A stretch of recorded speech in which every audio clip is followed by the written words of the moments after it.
मुझको दे तू मिट जाने अब खुद से दिल मिल जाए Aria, right? জি স্যার। Sit. আমি রিহান, পত্রিকাতে আমার নামটা ভুল লেখা আছে। ঠিক আছে, আমার আসল নাম যদি পত্রিকাতে চলে আসে প্রবলেম হতে পারে। আচ্ছা ভাইয়া, আপনি ঠিক কোন শর্ততে রাজি হলে আমাকে 10 লক্ষ টাকা দিবেন? মানে আমাকে কি কি করতে হবে একটু জানা থাকলে ভালো হতো। তার আগে বলুন আপনি টাকাটা দিয়ে কি করবেন? আমি একজন ক্যান্সার পেশেন্টের চিকিৎসা করব, উনি আমার মা।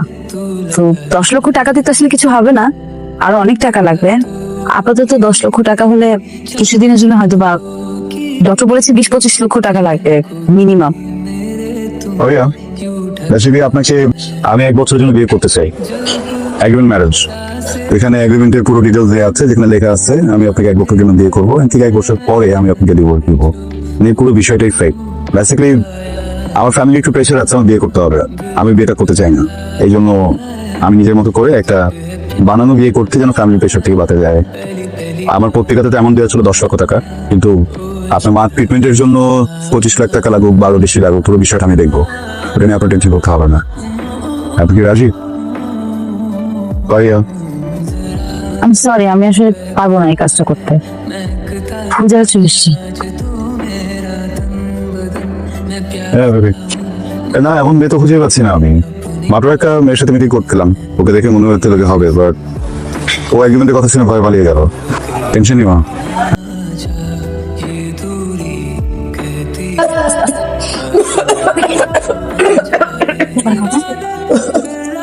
বেশি খারাপ করতেছে।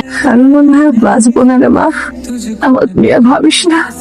কি বলতেছো মা, এগুলা উল্টা পাল্টা কথা বলা বন্ধ করো। তোমাকে বাঁচতে হবে, তুমি অনেক দিন বাঁচবা, অনেক বছর বাঁচবা। তুমি না থাকলে আমাদেরকে কে দেখবে বলো মা? মা ডাক্তার বলেছে অপারেশন হলে সব ঠিক হয়ে যাবে, চিন্তা করো না। কাজটাকে কিভাবে কিভাবে ম্যানেজ করবি তুই? মা একটু শান্ত হও। হ্যাঁ, ফাইজা কোথায়? কোচিং থেকে এখনো আসে নাই নাকি?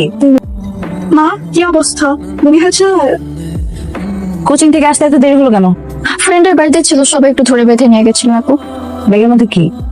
আপু জানি না রে, রাস্তায় পা বেঁধে পড়ে গেছি, ব্যথাও পাইছি। ওর আশেপাশে কাউকে দেখলাম না, দেখলাম একটু ভারী, ভাবলাম নিয়ে এসে বাসায় দেখি। খুলে দেখ না। কি রে? অনেক টাকা তো এখানে। টাকা মানে? আপু বিশ্বাস করো, ওখানে কেউ ছিল না, আমি আশেপাশে কাউকে দেখিনি। ফাইজা খুব খারাপ হয়েছে কাজটা। আপু শোন না, আমার মনে হয় টাকাটা আমাদের না হলে আমার পায়ে কেন লাগবে? অন্য কেউ তো পেতে পারতো, বল। কি বলতেছিস তুই উল্টা পাল্টা কথা? আমাদের থানায় কমপ্লেন করতে হবে। আপু আমি তো চুরি করি নাই, পাইছি এটা। মায়ের চিকিৎসা হয়ে যাবে আপু। না, খবরদার ওই টাকায় যেন আমার চিকিৎসা না হয়। হ্যাঁ হ্যাঁ, আমি আসছি, মাত্রই আসছি বাসায়। Thank you. আমি জানি না তুমি আমাকে কি ভাবো, কিন্তু তোমার এই টাকাগুলো আমার মায়ের চিকিৎসাতে অনেক উপকারে আসবে। আবার কবে আসবো? তুমি যেদিন ডাকবে সেদিন এসে আমি নিজেকে বিলিয়ে দেবো তোমার জন্য। আমাদের 3 মাসে ভাড়া আটকেছেন, ভাড়া দেন। ঝামেলার মধ্যে আছে তো আঙ্কেল, দিয়ে দিব আঙ্কেল।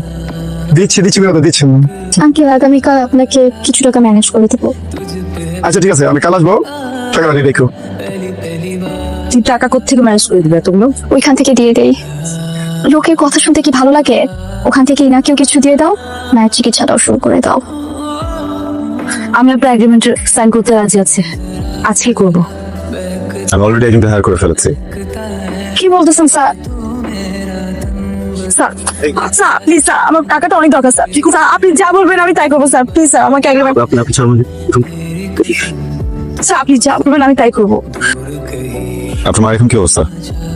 ভালো না স্যার, প্রতিদিন রক্ত বমি হচ্ছে। ডক্টর বলেছে যত তাড়াতাড়ি সম্ভব ট্রিটমেন্টটা শুরু করতে হবে। অলরাইট, ওই বিষয়টা আমি দেখছি। সরি, আমার গার্লফ্রেন্ডের নাম নীরা, ও দেশের বাইরে থাকে। বিশেষ একটা কারণে এই মুহূর্তে ও চাইলেও দেশে আসতে পারবে না। এদিকে আমার ফ্যামিলি আমাকে খুব প্রেশার দিচ্ছে আমি যেন বিয়ে করে ফেলি। আপনার সাথে এগ্রিমেন্টে বিয়েটা করছি এই জন্য যেন তাদেরকে একটু থামানো যায়। আমি আমার বাসায় গিয়ে মা বাবাকে বলবো যে আমি আপনাকে অনেক ভালোবাসি, আমাদের অনেকদিনের সম্পর্ক, এন্ড আমি আপনাকে বিয়ে করতে চাই। এই কথা বললে হয়তো আপনার ফ্যামিলির সাথে মিট করতে চাবে, সো বেটার হয় যদি বলি আপনি এতিমখানে বড় হয়েছেন, আপনার ফ্যামিলি থেকেও নেই। বিকজ আমার বাবা মার এতিমদের প্রতি একটা অন্যরকম সিম্প্যাথি আছে। সো তুমি কথা বুঝতে পেরেছেন? স্যার একটা কথা জিজ্ঞেস কি? আপনি আপনার বাবা মায়ের পছন্দ অনুযায়ী মেয়েকে বিয়ে করলেই তো হতো। আমি যদি আমার বাবার পছন্দে বিয়ে করে ফেলি সেটা তো আসলে বিয়ে হয়ে যাবে। আমার গার্লফ্রেন্ড যখন দেশে ব্যাক করবে আমি আমার ওয়াইফকে কি বলবো, আমার গার্লফ্রেন্ড চলে আসছে, এখন আমাকে ছেড়ে দাও, আর ও আমার কথা মতো আমাকে ছেড়ে দেবে? আমি আপনার সাথে ফেক বিয়েটা করছি একটা কারণে, কিছুদিন পরে আমরা তাদেরকে বুঝাবো যে বিয়েটা ওয়ার্ক করছে না, আমাদের ঝগড়া হচ্ছে, এটা ওয়ার্ক করবেও না, মিউচুয়ালি আমরা ডিভোর্স নিয়ে নিব। গুড, উঠুন, আমি দিচ্ছি, উঠুন। আচ্ছা মেনন, তুমি কি আমাকে সত্যি ভালোবাসো? মানে আমাদের কি কখনো বিয়ে হবে, কখনো এই সম্পর্কে নাম হবে? সেটা পরেই দেখা যাবে, সময় সবকিছু বলে দিল। হ্যালো, ওয়ালাইকুম স্যার। ওয়ালাইকুম আসসালাম। ফারিয়া, আপনাকে একটা লোকেশন পাঠাচ্ছি, ওখানে চলে আসুন। স্যার এখন মানে অনেক লেট হয়ে গেছে, রাত হয়ে গেছে, তো বাসা থেকে বের হওয়াটা একটু ডিফিকাল্ট। আমি আপনার সাথে কালকে সকালে দেখা করি স্যার। ফারিয়া দেখুন, আমার না এক্সকিউজ একদম পছন্দ না, যেটা বলেছি সেটা করুন। আমি স্যার এক্ষুনি আসছি। আমি অ্যাড্রেস পাঠাচ্ছি। শুনুন, আমি একটু ইমার্জেন্সি কাজে বাইরে যাচ্ছি, চলে আসবো আবার। মাকে একটু দেখে রাখ, হ্যাঁ? মায়ের কাছে পাশে থেকে যাবে না। আচ্ছা আপু, সমস্যা নাই, কিন্তু কিছু হয়েছে? কিছু হয়নি, এমনি একটু কাজ আছে, থাক। আচ্ছা আপু। ফারিয়া, এখন থেকে মোবাইলটা সবসময় অ্যাক্টিভ রাখতে হবে। এখানে 50,000 ক্যাশ আছে, এটা আপনার। আপনার মার টাকা কালকে পেয়ে যাবেন, এটা কন্ট্রাক্টের বাইরে, বিকজ আজকের দিনের ফটোশুট এন্ড এভরিথিং তো প্ল্যানে ছিল না। Sir it's okay. Take it. আসি স্যার, আসসালামু আলাইকুম। কাজটা কি ঠিক করলা? ইলার বাবাকে কথা দেওয়ার আগে রিহানের সাথে একটু কথা বলা দরকার ছিল না? আচ্ছা, সবকিছু নিয়ে রিহানের সাথে কথা বলতে হবে কেন? আমরা ডিসিশন নিতে পারি না? বাবা, আমাকে না জানিয়ে আমার বিয়ের কথা হচ্ছে, এসব অনেকে, তুই তো খুব ভালো করে জানো আমি বিয়ে করতে চাই না। শোন না, আমরা আসলে চাই তোর বিয়েটা হোক, তোর বিয়েতেই চাচ্ছি, আর কিছু না। তোর কি কাউকে পছন্দ আছে? আমাকে বল, আমি তো তোর মা, সব ম্যানেজ করে ফেলবো, বল। ছেলেকে আর লাই দিও না, তাকে পরিষ্কার করে বলে দাও 1 মাসের মধ্যে ইলার সাথে তার বাগদান হবে। আমি কি ভালোবাসি, ভালোবাসো? জি, ঠিক আছে, 1 মাসের মধ্যে তোমাকে বিয়ের কাজটা শেষ করতে হবে। Sir, sorry sir. 25 minute late. রাস্তা কি কারণ কেউ ছিল তুমি এতক্ষণ? তোমার কাছে টাইমের ভ্যালু নাই থাকতে পারে, আমার কাছে আছে। সরি স্যার, সরি, আমি এক্সট্রিমলি সরি, আর হবে না। আই এম সরি, আমার আসলে মাথাটা একদম ঠিক নেই, খুব টেনশনে আছি। তোমাকে ফ্যামিলির সামনে নিয়ে যাবো, আমি পুরো বিষয়টা নিয়ে অনেক বেশি নার্ভাস। তারা যদি বুঝে ফেলে কোনোভাবে, কি হবে, কোনো আইডিয়া আছে তোমার? জি স্যার। আমার মা বা বাবা কেউ যেন কোনোভাবে কোনো কিছু আঁচ না করতে পারে। জি স্যার। আর তারা কিন্তু জানো তুমি এতিম। Okay sir. কথায় কথা স্যার কেন বলছো? আচ্ছা, বাসে কিন্তু একই করবা। Sorry sir. কি রে, এ কি তোর গার্লফ্রেন্ড? গার্লফ্রেন্ড ছিল, এখন বউ। ও মানে কি, তুই একা একা বিয়ে করে ফেলছিস? না না মা, ঠিক আছে, এই দেখো তোমার ছেলে তোমার কথা রেখেছে। ও, কি নাম তোমার? আসসালামু আলাইকুম। আমার নাম ফারিয়া। বাসায় কে কে আছে? বাসায় কেউ নেই, ও এতিমখানে বড় হয়েছে। এইটা আসল কারণ ছিল, আমি তোমাদের কাছে বলিনি, ভেবেছিলাম ওর গ্রাজুয়েশন 1 বছর বাকি আছে, শেষ করুক, তারপর তোমাদেরকে জানিয়ে দিন বিয়ে থেকে। তাই নাকি? আমি শুনেছি এতিমখানায় যারা টেক কেয়ার করে তারা কি খুব ভালো হয়। জি, আসলে ওনারা অনেক ভালোবেসেছেন আমাকে। আর তুমি বসো না, আই বয়, আমি একটু মিষ্টির ব্যবস্থা করি। মিনিট, আমার একটা কন্ডিশন আছে। কন্ডিশন কি? দেখো, তোমাদের প্রেশারে আমি এখন বিয়েটা তো করে ফেলেছি, তো ফারিয়া এখন স্টুডেন্ট, ওর গ্রাজুয়েশন শেষে তার 1 বছর লাগবে। তার এক পর্যন্ত আমরা বিয়ের ব্যাপারটা কোথাও অ্যানাউন্স করবো না। 1 বছর পরে তোমাদের মন মতো করে ধুমধাম করে অ্যারেঞ্জমেন্ট করো, ঠিক আছে? আচ্ছা, সেসব পরে দেখা যাবে।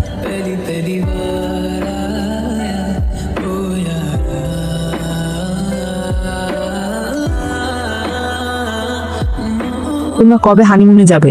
ঠিক করেছো কিছু? রিহান তো বললো সিঙ্গাপুর নিয়ে যাবে তোমাকে। আচ্ছা, এত দেশ, সুন্দর সুন্দর দেশ থাকতে ওর সিঙ্গাপুর পছন্দ হলো কেন? তোমার কি কোনো দেশ পছন্দ আছে? না মা, এরকম কিছু নাই, ও যেখানে যেতে চাইবে। আই শুনো, তুমি তোমার বন্ধুকে বলে রেহানের 1 মাসের ছুটির ব্যবস্থা করে দাও, আর কি কি লাগবে সব গোছাই দিবা। আচ্ছা ঠিক আছে, সেটা না হয় করা যাবে, কিন্তু তোমার ছেলেকে বলো আমাকে ডেটটা জানাতে, তাহলে না আমি ব্যবস্থা করবো। হ্যাঁ বল। কি হয়েছে? কি হয়েছে মা? কোনো সমস্যা? আমার তো যেতে হবে। কোথায়? আমাকে এতিমখানা যেতে হবে। আমাকে যে মানুষ করছেন আমার মা, মানে ওখানকার উনি অসুস্থ, উনি হার্ট অ্যাটাক।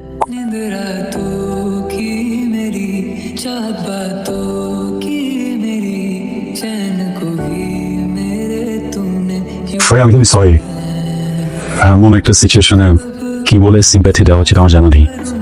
আমার ভেতরে একটা গিল কাজ করে।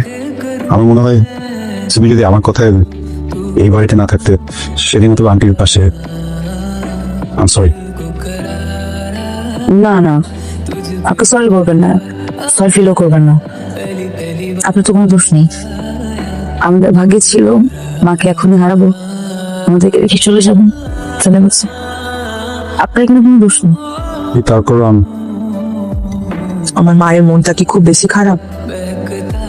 মারে, আপন মানুষ চলে গেলে সে জায়গাটা পূরণ হয় না, সেটা পূরণ হওয়ারও না, আমি জানি। কিন্তু আমরা যে তোমাকে এরকম মুখ গোমরা দেখতে পছন্দ করি না। একটা কাজ কর না, ওকে নিয়ে দেশের মধ্যে কোথাও ঘুরে আয়। দেশেই তো কত সুন্দর সুন্দর জায়গা আছে। আপনি অনেক ভালো মা, অনেক ভালো। আমি অনেক লাকি আপনাকে মানুষ করেছি। তোর পাগল, আমি তো মা। মায়ের কথা অনেক মনে পড়ে আমার, আপনার কাছে অনেক শান্তি। আমার পাগল মেয়ে, আমিও তো মা। আমি মানা। রেহান, আমাদের এগ্রিমেন্টের সময়টা কিন্তু শেষ হয়ে আসছে। আমার মনে হয় এখন বাবা মায়ের সামনে আমাদের ঝগড়াটা শুরু করে দেওয়া উচিত। ও আরেকটা কথা, ইম্পর্টেন্ট ব্যাপার। এগুলো কি? আপনার টাকা। টাকাগুলো তো আপনার। যার জন্য টাকাগুলো নিয়েছিলাম সে মানুষটাই তো নেই। আমি যদি কি করবো বলুন? আপনার ছোট বোনটা স্কলারশিপ পেয়েছেন, এটা ওর কাজে লাগবে। Please keep it. একটা প্রশ্ন করবো ফারিয়া, আমি মানুষ হিসেবে কেমন? হঠাৎ এই প্রশ্ন? সহজ প্রশ্ন। আপনি মানুষ হিসেবে অসম্ভব কেটে অল্পতেই রেগে যান, হুটহাট রাগ করেন, মাথাটা অলওয়েজ কম থাকে। কিন্তু আপনার মনটা অনেক ভালো, কেয়ারিং, রেসপন্সিবল। বাবা মাকে অনেক ভালোবাসেন, পরিবারকে ভালোবাসেন, আর সবচেয়ে বড় কথা কি জানেন? আপনি আপনার ভালোবাসা মানুষের প্রতি অনেক লয়াল। আর আজকালকার সময় তো এরকম মানুষ পাওয়া খুবই দুষ্কর। আমার মতো মানুষকে কি বিয়ে করা যায়? হ্যাঁ, কেন না? অ্যারেঞ্জ ম্যারেজের কথা বলছিলাম না, আমার মতো মানুষকে কি ভালোবেসে বিয়ে করা যায়? নিশ্চয়ই যাবে, আপনি আমার মার অনেক খেয়াল রাখেন। কারণ মানুষটাই এমন। আমার কত খেয়াল রাখেন উনি, কত ভালোবাসেন। বাবার অনেক যত্ন করেন। উনি তো আমার বন্ধু, অন্যদের কথা অনেক মনে পড়বে। থেকেছেন ওনাদের সাথে? সেটা কি হয়? ফারিয়া, আপনি কি সারা জীবন আমার মার এভাবে খেয়াল রাখেন? মানে? সারা জীবন আমার বাবার যত্ন করবেন? কি বলতে চাচ্ছেন? আমাকে বিয়ে করবেন কোনো এগ্রিমেন্ট ছাড়া? না, সরি। বিয়ে করবো, কিন্তু এগ্রিমেন্ট তো লাগবে। প্রথম শর্ত থাকবে আপনার এই রাগ, জেদ, অনেক চেঁচামেচি, এটা করা যাবে না। দ্বিতীয় শর্ত থাকবে দুজন মানুষ একসাথে থাকলে অনেক ঝগড়াঝাটি হয়, যত যাই হোক আলাদা হওয়া যাবে না। তৃতীয় শর্ত হলো দুজনের মাঝখানে কোন তৃতীয় ব্যক্তি আসতে পারবে না, সেটা যেই হোক। আর যদি কেউ আসে তাহলে আমাকে চলে যেতে হবে। আর তোমাকে যদি আপনাদের বাড়ি থেকে চলে যেতে হবে, আমার কিন্তু কোথাও যাওয়ার জায়গা থাকবে না।